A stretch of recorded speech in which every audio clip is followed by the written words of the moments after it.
The brief interview you're about to hear complements this week's Wednesday episode with Garett Bolles. All right, Natalie, I want you to tell me, first of all, what was Garett like when you first met him and what initially drew you to him? So when I first met him, I was actually terrified because big guy. His voice is a little bit scary. Where did you meet him? We met at Snow College in the gym, in like the weightlifting room, and he would always say hi to me, and I had no idea who he was. So I was like, hey, kind of run away. And then we had a dance called True Badger Night. Okay. And like, you dance all night, then at midnight, you go to the bell tower, and you kiss, and then you become a true badger. And so Garett found me, and yeah, he came over and asked me to kiss him. He said, let me show you how a real man kisses. He really did. And I was like, okay, if I say no, he's going to eat me. So I said yes. And then all that happened. He got my number. We texted a lot. And then he came over and he told me his life story, which I died over. I started crying with him. Like, we had a really intense, like, first hangout, first night. Like, because there's a lot to unpack. Yeah. He told me his whole life story. What really happened was I Googled him before he came over, and a mugshot came up. And so I got scared. And I was like talking to my friends. I'm like, do I just like not let him in the house? Like, what do I do, guys? And they're like, just talk to him, ask him about it. So I like nonchalantly was like, so tell me about your life. Like, what were you like growing up? And then he was like, well, do you want the short version or the long version? I said, just tell me the whole thing, the long version. And he told me his whole story, like his mother, everything, to Emily and Greg. And he explained the mugshot. I didn't have to bring it up to him. He explained it in the story. And we just cried together. I was like, this is actually such a good guy.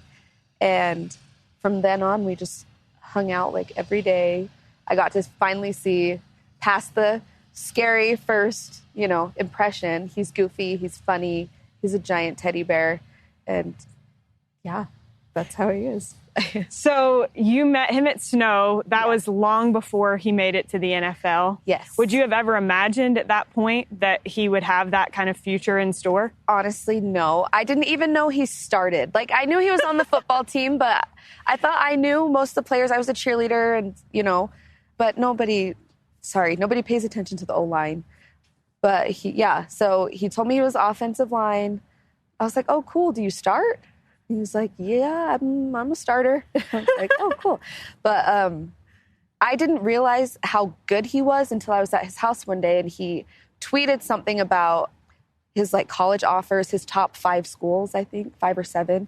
And I was like, wait, people actually care? Like, do you really need to tweet about it? Right. And yeah, he was like, yeah, I do. I'm kind of good. I was like, oh, okay. So that's kind of when I realized he was actually really good at what he does. Yeah. Yeah. So then he makes it to the NFL. Mm-hmm. You, at that point, already have your son, Kingston. Yes. He makes it there, starts a little bit of a rocky road. Yeah. People start being critical. As his wife, what did it feel like for you to have people being so openly critical of your husband? Honestly, it was so hard because, like, I see the work that he puts in. I know how hard he works, what he does. He comes home, he watches film, he does pass sets in the kitchen. Like, we did so much. And to hear people, like, boo him, say he shouldn't play football, it was so hard. And there was at one point, I was pregnant with our second, and I was ready to throw hands because, like, I was just not having it. And it was so hard, honestly, so hard.